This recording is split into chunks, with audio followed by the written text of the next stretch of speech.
Hey guys, Jeremy here with another episode of Playing It by the Brooks. Delving further into the filmography of Mel Brooks, we must now take a look at the one that brought him into fame commercially. This film is of course Blazing Saddles, a film that's as horribly raunchy as it is absolutely hilarious. Without further ado, here's HUD's look at Blazing Saddles.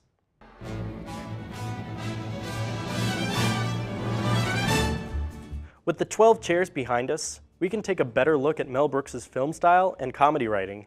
Blazing Saddles is a fine example of how both those things are shown to the fullest. Brooks, in terms of directors, does well parodying genres and popular movies by openly mocking them and often breaking down their own cliches. In this case, he dismantles Western film style through various humorous displays of action and through vulgar and occasionally offensive dialogue. He also tackles racism in this film, a subject often ignored in Westerns. Plus it breaks the fourth wall here and there just to let the audience know it's still just a film. The story of Blazing Saddles takes place in the mid-1870s atmosphere of the Wild West. Evil land developer Hedley Lamarr seeks to destroy the town of Rockridge in order to build railroad tracks. As a way to anger and force the town's citizens to leave, he employs Bart, a black laborer played by Cleavon Little, to be their new sheriff.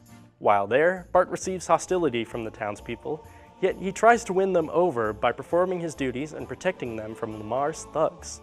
It's up to him and his deputy Jim, played by the late Gene Wilder, to save the town once and for all. The film is definitely one worth watching again and again. Being the movie where Brooks came into his own artistically, it's one where his comedy is at its prime, and where every joke gets a reaction out of the viewer. Though many might be turned off by the more offensive material, it shows the level of dedication Brooks went to with his writing. He took risks with this film, often ignoring requests to avoid joking about some of the topics in the film, and yet made a success with the film, so much so that they re-released it in 1975. The jokes in this film are played out nicely, and the viewer will find themselves quoting them for years to come. Fun fact, this movie has the first instance of a fart joke in American cinema.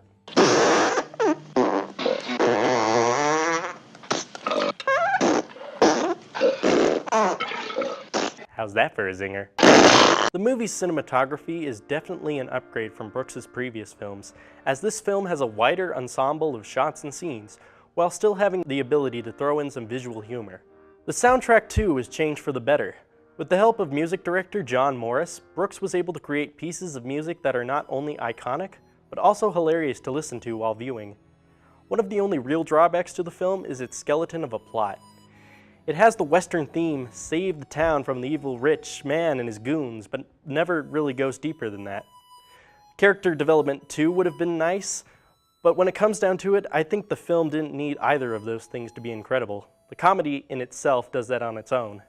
The acting in this film is also something I think the viewer will come to love too.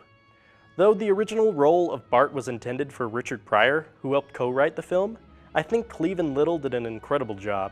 His smug demeanor and charismatic attitude really give the character a likable and relatable personality. Other actors like Gene Wilder and Harvey Korman give solid performances as well, giving the audience a plethora of characters to be amused by. Blazing Saddles is a film I can't recommend enough.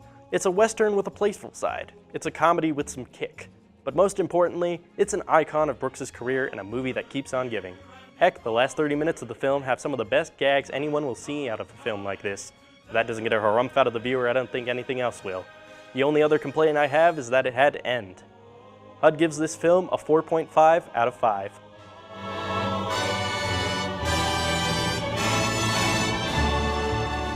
Thanks for watching Playing It by the Brooks. If you enjoyed this video, you can go right ahead and click that like button and subscribe for more content like this. This has been Jeremy, and you've been watching Heads Up Display.